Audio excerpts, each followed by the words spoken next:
मालूम नहीं कि 18 साल गजाला को मालूम था या नहीं कि 9 साल अशफाक अहमद को उससे मोहब्बत हो गई है।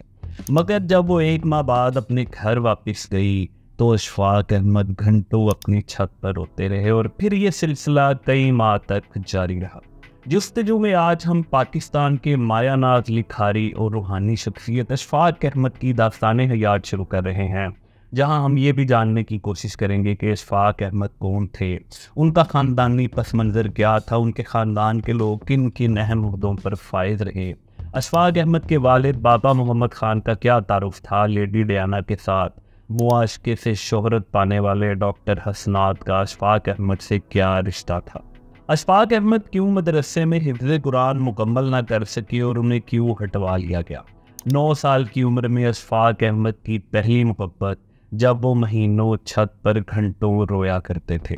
अशफाक अहमद की क़याम पाकिस्तान के साथ ही वाल्टन महाजर कैंप लाहौर में पहली नौकरी, जहां अपनी आइडियल औरत ताड़ने पर मुमताज़ मुफ्ती की नौकरी ख़त्म हो गई।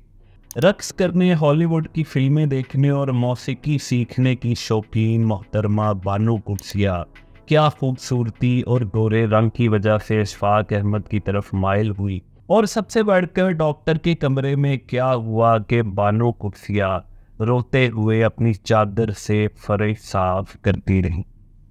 मर्द को खुदा से विसाल का शौक रोज़े अज़ल से रहा है सर, लेकिन हम औरतें क्या करें। इम्पोस्टर्स जो जाली किस्म के पीर होते हैं वो इसी तरह बनते हैं कि वो अपनी ज़िंदगी तो बेचारे शुरू करते हैं अल्लाह की तलाश में, कि उनको जाकर मजबूर करते हैं आहिस्ता आहिस्ता कि वो डब्बा पीर बने। कि खुदा न खास्ता मैं खुद सूफी नहीं हूँ, हरगिज़ ऐसी खुदा न खास्ता कोई बात नहीं, मैं तो लिखने वाला आदमी। बाबा जी ने पूछा पुत पैसे दे दिए, कहने लगे तुसी भी ते दिते विचों ही देने सी, तुसी केड़े पल्लेओं देने सी। इस तरह क्यों आती जाती है हमारे घर? किस तरह जी? जैसे छुपकली शतीरों के अंदर अंदर चलती है। जब तक तुमको कम से कम बुनियादी तबला बजाना नहीं आएगा, आपको डायलॉग डिलीवरी नहीं आएगी। मैंने कहा अगर कोई है बाबा तो वो मैं आपकी खिदमत में पेश नहीं करूंगा, इसलिए कि आप उसे जिज करने के लिए और ज़लील ख़ार करने के लिए उसका एड्रेस पूछ रहे हैं। कि खुदा न खास्ता मैं खुद सूफी नहीं हूँ, कि खुदा न खास्ता मैं खुद सूफी नहीं हूँ, खुद सूफी नहीं हूँ। गरीब ममालिक के फनकारों को बहुत सी कुर्बानियाँ देनी पड़ती हैं। यहाँ कदम कदम पर उन्हें इज़्ज़त नफ्स की कुर्बानी देनी पड़ती है। हर इंसानी तहकीर पर उनके अंदर का फनकार शायद मज़ीद मर जाता है, और इसीलिए पाकिस्तान के अजीम अफसाना निगार, ड्रामा निगार और नाकाम डायरेक्टर फिर बाबा बनकर पाकिस्तान की तकरीबन 2 नस्लों का रास्ता खोटा करने वाले अशफाक अहमद के साथ ऐसा क्या हुआ कि एक गरीब तरीन फनकार, जिसकी शादी को सिर्फ 2.5 साल हुए थे, जिसकी रिहाइश अहमदाबाद में किराए के मकान में थी, और मकान भी वो जो बानो कुर्सिया की खाला ने किराए पर लिया था। अशफाक अहमद रेडियो पाकिस्तान में मुलाजिम थे। बानो कुर्सिया दरसी कुतब लिखा करती थी, मगर घर का खर्चा चलाना बहुत मुश्किल था। ऐसे में उनके बेटे अनीक बीमार हो गए और इलाज पर रकम खर्च करने की सूरत में घर की ज़रूरतें पूरी करना मुश्किल था, तो इंतज़ार किया गया कि बेटा खुद ही ठीक हो जाए। और इस इंतज़ार में बीमारी इस कदर बिगड़ गई कि अशफाक अहमद और बानो कुर्सिया ने एमरजेंसी में डॉक्टर के पास जाने में आफियत जानी। डॉक्टर को क्या मालूम कि वो कितने बड़े लिखारियों के बच्चे का इलाज कर रहा है। उसने ज़ाहिरी हुलिया देखकर दोनों मियाँ बीवी की माली हैसियत को जांचा और उन्हें तहकीर आमेज़ अंदाज में डील करने लगा। डॉक्टर की डांट और बच्चे की हालत देखकर बानो कुर्सिया रोने लगी। डॉक्टर ने सख्ती से नन्हे अनीक का जबड़ा खोला और दवाई मुंह में उंडेल दी। बच्चा दर्द, बीमारी और नकाहट से चीखें मारकर रोने लगा, तो बानो कुर्सिया ने उसे कंधे से लगा लिया और फिर बच्चे ने दवाई को उल्टी की सूरत में डॉक्टर के कमरे में ही उंडेल दिया, तो बेहिस डॉक्टर का पारा और चढ़ गया और वो चीखने लगा। अशफाक अहमद ने यह वाक़या अपनी एक तहरीर चांद का सफ़र में लिखा है, जो बानो कुर्सिया ने अपनी किताब राह रवा में छापा है। डॉक्टर ने जलाकर कहा, बाबा तुम कैसा पेरेंट है, बच्चे को संभालना नहीं जानता, सारा फर्श ख़राब कर दिया, ये क्लिनिक है, तुम लोगों का घर नहीं। हम दोनों डॉक्टर साहब की डांट से घबरा गए। हमें डॉक्टरों का और हस्पताल का कोई तजुर्बा नहीं था। फिर हमारी माली हालत भी मामूली सी थी, शक्लो सूरत से भी हम सहम ही सहम थे और बच्चा काफ़ी बीमार था। बानो कुर्सिया ने अपना आधा दुपट्टा तो सर पर महफूज रखा और बाकी आधे दुपट्टे से डॉक्टर का फर्ज साफ करने लगी। इसने दोनों घुटने ज़मीन पर टेके हुए थे और बाएं हाथ को आगे बढ़ाकर झुके हुए बदन से सारा बोझ इस पर डाल रखा था। वो रोए भी जा रही थी, शर्मिंदगी से सर भी झुकाए जा रही थी और सिसकियों से उसका सारा बदन कांप रहा था। इसने नारंगी और कास्मी फूलों वाली कमीज पहनी हुई थी, सब्ज रंग की शलवार थी और पाँव में हवाई स्लीपर थे जिनमें से एक फर्श पर टाकी मारते हुए उतर गया था। बानो कुर्सिया ने डॉक्टर का कमरा साफ किया और फिर जब अशफाक अहमद उसे क्लिनिक के साथ मुल्हिका घोड़ों के पानी पीने के होश से अपनी चादर धोने के लिए जाते देख रहे होंगे तो एक फनकार के हसास दिल पर क्या गुजरी होगी। फिर शायद उसी वक्त या ऐसे ही किसी और मजबूर लम्हे में अशफाक अहमद ने यह फैसला कर लिया कि वो फनकार होने की सज़ा नहीं भुगतेंगे, हर तरह से एक आसूदा ज़िंदगी गुजारेंगे। और तकरीबन एक दहाई बाद उनका लाहौर के पोश इलाके मॉडल टाउन में अपना घर बन चुका था, जिससे सारी दुनिया आज दास्तान सराय के नाम से जानती है। एक आसूदा ज़िंदगी के लिए अशफाक अहमद को पाकिस्तानी एजेंसियों से दोस्ती करना पड़ी, उनके लिए काम करने पड़े, तमाम आमिरों की तारीखी खुशामद करनी पड़ी और इसके साथ बेपनाह शोहरत के लिए कमज़ोर अकीदा पाकिस्तानी अवाम में बातों और रूहानियत का मंजन भी बेचना पड़ा। अशफाक अहमद की दास्तान आपके लिए बहुत हैरान कुन होने वाली है, मगर इसमें झांकने से पहले उनकी ख़ानदानी तारीख और बुनियादी तारुफ लाजमी है। कई सदियों कबल पठानों के महमन कबीले ने अफ़गानिस्तान से पंजाब की तरफ हिजरत की। फ़िरोज़पुर ज़िला के मजहबी कस्बे का नाम मख्तसर था, जहाँ पर सिखों का मुक़द्दस तालाब वाक़ है। तारीख़ी किताबों में बताया गया है कि यहाँ सिखों के गुरु नानक साहब मुकीम रहे। मख्तसर के लफ्ज़ी मानी मुक्ति का तालाब है, यानी जिस तरह हिंदुओं में गंगा का मकाम है, यही मकाम मख्तसर का सिखों की नज़र में है।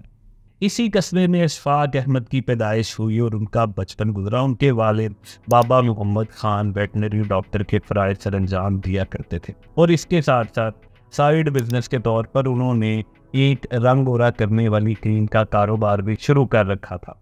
इन्हीं बाबा मोहम्मद खान के 6 बेटे और 2 बेटियां थी। इसी मुख्तसर कस्बा में 22 अगस्त 1925 को अशफाक अहमद पैदा हुए, जो अपने बहन भाइयों में मंझले थे। बड़े शहीर के 2 टुकड़े हुए तो बाबा मोहम्मद खान का ये लूटा पुटा ख़ानदान पाकिस्तान पहुंचा। मॉडल टाउन लाहौर में इस ख़ानदान ने अपने रिश्तेदारों के यहाँ चंद माह क़याम किया और फिर इन्हें मालूम हुआ कि मजंग रोड पर एक 3 मंजिला मकान खाली है, तो ये ख़ानदान उस घर में शिफ्ट हो गई। मख्तसर में ये ख़ानदान आसूदा ज़िंदगी गुजार रहा था, मगर यहाँ पर बुनियादी ज़रूरतों के लिए बाबा मोहम्मद खान की औलाद को तालीम के साथ साथ मेहनत मुशक्क़त करनी पड़ी। अशफाक अहमद के बड़े भाई इकबाल बकरा मंडी से बकरा खरीद कर कंधों पर उठाए शहर लाते और फिर उसे बेचकर मुनाफा अपनी वालिदा को देते, जिससे इब्तदाई दिनों में घर की किफ़ालत होने लगी। बाबा मोहम्मद खान की औलाद मगर आने वाले वक्तों में अपना एक अलग मकाम बनाने वाली थी और अपनी मेहनत से आसूदा ज़िंदगी और शोहरत हासिल करने वाली थी। अशफाक अहमद की बड़ी बहन फरखंदा के बेटे डॉक्टर जवाद साजिद PIC के CEO बने। उन्हें हिलाले इम्तियाज से नवाजा गया और वो नामवर हार्ट सर्जन बने। मोहतरमा फरखंदा की साहबजादी मोहतरमा नाहीद की शादी प्राइम ग्लास फैक्ट्री के सांझे मालिक रशीद अहमद खान से हुई और इन्हीं नाहीद के बेटे लंदन में बच्चों की दिल के डॉक्टर हसनाद का लेडी डियाना से मुआशका बहुत मशहूर हुआ। अशफाक अहमद की दूसरी हमशीरा मोहतरमा फरहत के साहबजादे जावेद तारिक हाई नून लेबॉर्ट्री के चेयरमैन बने और उनकी साहबजादी की शादी अशफाक अहमद के बेटे अनीस अहमद से हुई। इसी ख़ानदान के Khalid Aftab government college university Lahore के तवील अरसे तक वाइस चांसलर रहे और इसी ख़ानदान के डॉक्टर तारिक बिन इफ्तिखार अमेरिका में हड्डियों के मशहूर सर्जन बने। अशफाक अहमद की बात करें तो उनके घर 3 बेटे पैदा हुए। बड़े बेटे अनीक अहमद अमेरिका में होते हैं, दूसरे बेटे अनीस अहमद वफात पा चुके हैं, वो PIA में मुलाजिम थे। तीसरे बेटे असीर अहमद ने MBA किया, पहले NDFC में नौकरी की, मुख्तलिफ बैंकों में नौकरियां की, फिर मुख्तलिफ एडवर्टाइजिंग एजेंसियों में नौकरी करते रहे। बोनासेरा के नाम से अपनी एडवर्टाइजिंग एजेंसी बनाई और इन दिनों हस्बे तौफीक दास्तान सराय में लंगर का एहतमाम करते हैं। अशफाक अहमद की कहानी की तरफ आते हैं। उन्हें उनके डॉक्टर वालिद ने पहले एक मदरसे में हिफ्ज़ कुरान के लिए दाखिल करवाया। ये मख्तसर में इस्लामिया दीनी मदरसा था, मगर फिर नामालूम और मालूम वजूहात की बुनियाद पर उन्हें मदरसे से उठवा लिया गया और इन्हें वहीं के एक स्कूल में दाखिल करवा दिया गया। अशफाक अहमद इसी स्कूल में मैट्रिक में पहली बार फेल हुए और दूसरी कोशिश में कामयाब हुए तो मज़ीद तालीम के लिए उन्हें उनकी बड़ी बहन मोहतरमा फरहत के घर फिरोज़पुर भेज दिया गया। राम सिकदास कॉलेज फिरोज़पुर से उन्होंने ग्रेजुएशन की और दौरान तालीम पहले उनको ये ख्याल गुजरा कि उनके अंदर एक अच्छा शायर है और वो कॉलेज के मुशायरों में अक्सर अपनी शायरी भी सुनाया करते थे। इस बात से कोई इनकार मुमकिन ही नहीं कि अशफाक अहमद एक पैदाइशी फनकार थे। ऐसे लोग जो कौमों का असासा हुआ करते हैं, जो कई नस्लों की रहनुमाई किया करते हैं, मगर उनका कोई बचपन का दुख और महरूमी सारी उम्र उनके साथ रहे और इनमें शायद एक उनकी बचपन की मोहब्बत भी थी। ये कहानी भी सुनने से ताल्लुक़ रखती है। अशफाक अहमद की उम्र 9 साल थी। मख्तसर का वो घर जहाँ से दूर जाती ट्रेन नज़र आया करती थी, ये अशफाक की आदत थी कि वो अक्सर आती जाती ट्रेनों को देखा करते थे। मालूम नहीं ऐसी ही किसी ट्रेन से उतरकर अपनी गली में अपनी खुद से दोगुनी उम्र की 18 साला कज़न रज़ाला से उन्हें कब मोहब्बत हो गई। ये कज़न 1 माह तक अशफाक के घर में रही। इस दौरान रज़ाला उन्हें अपने साथ लिए फिरती रही, ये साथ खाना खाते खेलते, मगर जब रज़ाला के जाने का वक्त हुआ तो अशफाक का दिल रज़ाला से नाराज़ हो गया। मालूम नहीं इस नाराज़गी और मोहब्बत का इल्म रज़ाला को भी था, मगर इसका असर इतना शदीद था कि जब रज़ाला वापसी के लिए घर से निकली तो अशफाक छत पर पहुँचे। गली में और फिर ट्रेन को दूर जाते देखते रहे और फिर ये 9 साला अशफाक अहमद छत पर कई घंटे रोते रहे। और ये सिर्फ एक दिन ही नहीं बल्कि कई माह तक जब भी उसी वक्त ट्रेन गुजरा करती थी तो अशफाक के आंसू कई घंटों के लिए बहने लगते। जब पाकिस्तान बना तो अशफाक अहमद उस वक्त तक ग्रेजुएशन कर चुके थे, शायरी मौकूफ़ हो चुकी थी और अब वो नसर निगारी की तरफ आ चुके थे। घर के हालात मखदूस थे तो अशफाक ने सोचा कि वो भी हालात की बेहतरी के लिए अपना हिस्सा डालें, तो वो महकमा रोज़गार पहुँचे जहाँ अपनी BA की डिग्री की बुनियाद पर नौकरी की ख्वाहिश का इजहार किया, मगर उन्हें बताया गया कि अभी फ़िलहाल उनकी तालीमी काबिलियत के मुताबिक कोई नौकरी मौजूद नहीं। तो अगले रोज़ वो मैट्रिक की सनद ले गए और इसी बुनियाद पर उन्हें वॉल्टन महाजर कैंप में नौकरी मिल गई। एक फनकार जब महाजर कैंप में नौकरी के लिए पहुंचा तो हसास दिल रखने वाले अशफाक अहमद के दिल पर क्या बीती होगी। ये अंदाज़ा करना भी मुश्किल है कि मुसलमानों के लूटे पुटे काफिले, ख़वातीन जिनकी आबरू रेजी हो चुकी थी, वो जो अपने ख़ानदान से बिछड़ चुके थे, उन सब को देखकर अशफाक अहमद के अंदर के फनकार ने कैसा महसूस किया। ये इंसानी तारीख की सबसे बड़ी हिजरत थी, सबसे बड़ी खूनी हिजरत। तो शायद जितने इंसानी इल्मी इस हिजरत ने जन्म दिए वो इंसानी तारीख में अपनी मिसाल आप हैं। इस महाजर कैंप में अशफाक अहमद की ड्यूटी ये थी कि वो महाजरों के कवायफ इकट्ठे करके उन्हें रजिस्टर में लिखा करे। फिर उन्हें माइक्रोफोन मिल गया और वो ऐलानात भी करने लगे। कुछ वक्त बाद इमदादी सामान की फराहमी के लिए उन्हें दूसरे महाजर कैंपों में जाने की ड्यूटी मिली और यहीं पर ज़िंदगी में पहली बार उन्हें हवाई जहाज़ का सफ़र करने का मौका मिला। यानी वो ग्रुप जिसने बाबों के सर पर मजहबी मंजन बेचकर आने वाले वक्तों में अपने घर की रोटी और पाकिस्तान की कई नस्लों का मुस्तकबिल ख़राब करना था। मुमताज़ मुफ्ती भी उसी महाजर कैंप में मुलाजिम थे और अशफाक अहमद और उनका साथ महाजर कैंप में बहुत कम रहा, क्योंकि इसी महाजर कैंप में मुमताज़ मुफ्ती को एक ऐसी औरत नज़र आ गई जो उनकी आइडियल थी और फिर इस खातून को ताड़ने के इल्ज़ाम में मुमताज़ मुफ्ती को इस नौकरी से निकाल दिया गया। अशफाक अहमद एक जेन्युइन आर्टिस्ट थे। महाजर कैंप के बाद उनका वक्त अपनी सरगर्मियों में गुजरने लगा। मुमताज़ मुफ्ती के साथ वो अक्सर जनाब आग लाहौर के ओपर एयर थिएटर में जाने लगे, मगर उनकी घरेलू ज़िंदगी थोड़ी हट कर थी। मालूम नहीं अशफाक अहमद का अपने ख़ानदान से क्या मसला था। उनकी अहलिया मोहतरमा बानो कुर्सिया, उनके दोस्तों मुमताज़ मुफ्ती, कुदरतुल्लाह शहाब और दीगर ने मजांग रोड वाले घर में उनके रहन सहन का नक्शा ज़रूर खींचा है, मगर उनके रहन सहन की वजह किसी ने नहीं लिखी। मालूम नहीं वो क्या वजह थी कि अशफाक अहमद तीसरी मंजिल पर मौजूद एक अकेले कमरे में तनहा ज़िंदगी गुजारा करते थे। इस कमरे से सीढ़ियाँ घर से अलग गुजरा करती थी और इसके लिए घर में जाने की कोई ज़रूरत नहीं हुआ करती। ये खालिस्तान एक फनकार का कमरा था। कमरे में फर्नीचर नाम की कोई चीज़ नहीं थी। किताबों का ढेर था, फर्शी नशिस्त थी।